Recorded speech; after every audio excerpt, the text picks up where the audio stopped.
laptop 794ថ្មីមកចូល stock ហើយអានេះ laptop នេះកំពុងតែដាក់កម្មវិធី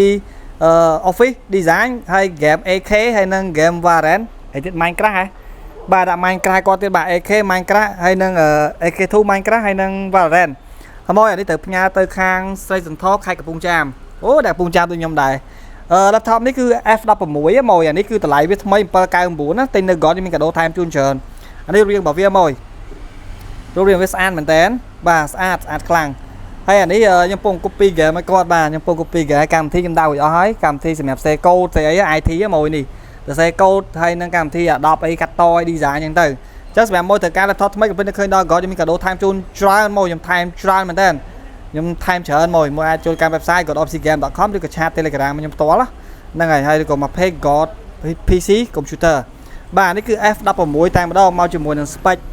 អានេះ CPU Core 5 CPU Core 5 VGA 356G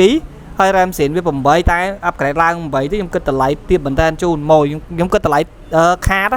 ខ្ញុំគិតខាតជូនទៀតដោយសារខ្ញុំខួបជាមួយ laptop នេះអញ្ចឹងខ្ញុំយកចំណេញតិចមែនតើបាទចំណេញតិចពី laptop នេះចំណេញពី laptop ហ្នឹងយើងយកមកកាត់ខាតមួយ RAM ដែលខ្ញុំដាក់ឲ្យហ្នឹងគឺខ្ញុំដាក់តម្លៃ RAM ខាតដើម្បីកាត់ជាមួយនឹង margin ចំណេញពី laptop នេះអញ្ចឹងខ្ញុំដាក់តម្លៃធូរមែនតើមកអញ្ចឹងសម្រាប់មកត្រូវការ laptop ថ្មីនេះក៏ពេលឃើញដល់ក្រណាអានេះ 356G មក 356G ជាប្រភេទ F16 ស៊េរីថ្មីរៀងថ្មីថ្លៃថ្មី799ធានាម៉ាស៊ីន2ឆ្នាំចេញពីក្រុមហ៊ុន ASUS បូកជាមួយនឹង Perfect Warranty ទៀតមកនេះ Perfect Warranty 1ឆ្នាំទៀតមកកប់ស៊េរីមកតែនៅកប់